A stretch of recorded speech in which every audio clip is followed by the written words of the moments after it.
If you think Yu-Gi-Oh has to be expensive, think again. While it is true that most decks cost hundreds of dollars, you can enjoy the game on a $50 budget, which is pretty damn reasonable. Now some of you might be asking, why limit yourself to $50? And how good would such a budget deck be? Well, I'm going to answer both of those questions right now. Firstly, some of us can't afford to spend more than that. I know some of you might argue that if you can't afford to play Yu-Gi-Oh, then maybe you should instead look into investing every cent you own into your well-being. However, what is life without a little joy? Sometimes people need a little something to get them through their day, and well, for some of us, that just so happens to be a children's card game. So yeah, I think the $50 can be justified depending on your situation. Also, this could just be because I live in a third world country, but I don't think many students can afford to spend more than $50 on anything. So hey, you gotta make the most of what you have, right? Secondly, and I'm sure you guys have guessed it by the thumbnail, but you can play Crystron for about $50. But that doesn't answer how good Crystron is exactly. While this deck has consistently topped events since its release at the beginning of this year, so I think that's enough for us to say that it is at the very least meta relevant. But before I ramble any further, let's take a look at the list before I show you what exactly it can do. Okay, so looking at the list, there's a lot to discuss.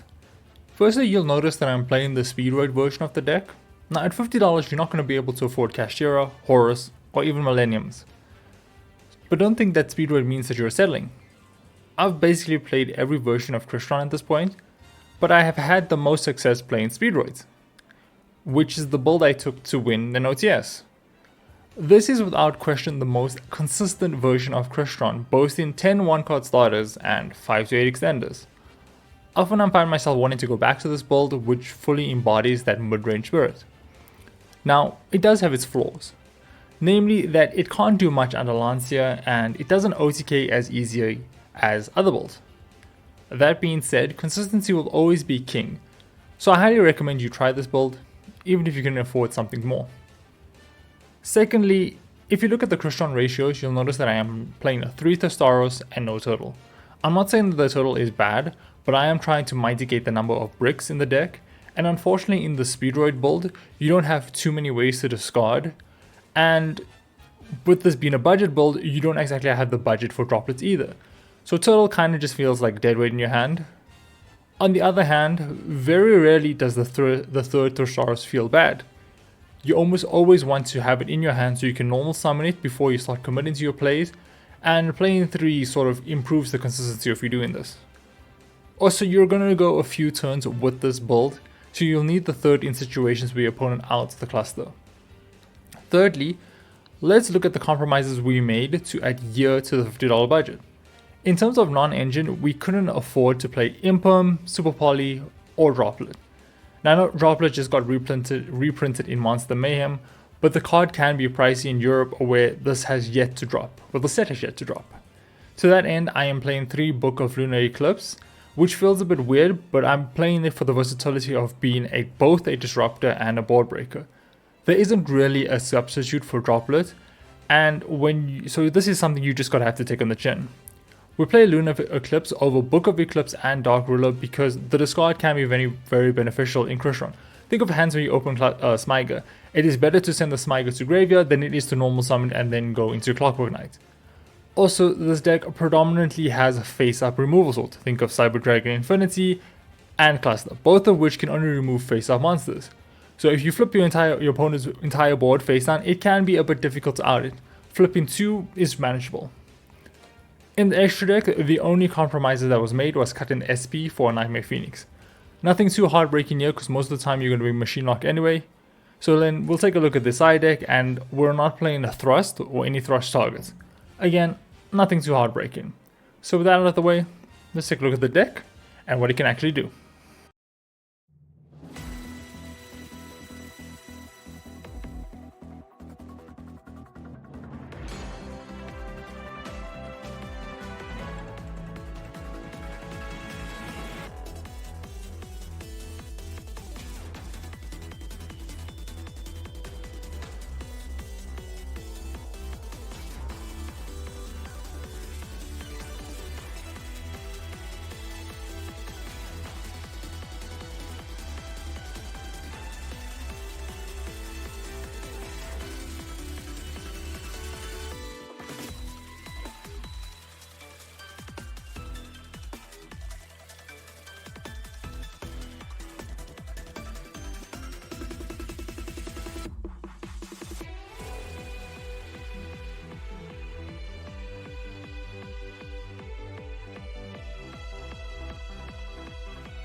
I know this deck's main selling feature is that it's cheap, so let's look at what else it makes it good.